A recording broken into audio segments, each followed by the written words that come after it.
இது நம்ம வீட்டுல மாமியார் ஸ்பெஷல் சாம்பார் தாங்க. ஆனா இது சாதாரண சாம்பார் இல்ல, பருப்பு உளுந்து சாம்பார். நம்ம ஊர்ல கிராமத்துல ஒரே அடி சாப்பிட்டா மறக்க முடியாது.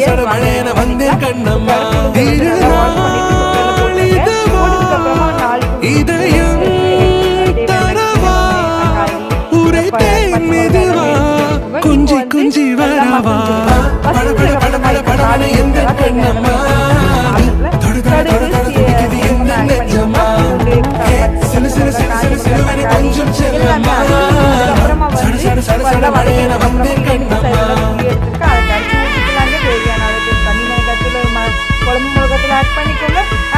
அப்புறமா நம்ம ஆல்ரெடி மசிச்ச பருப்பு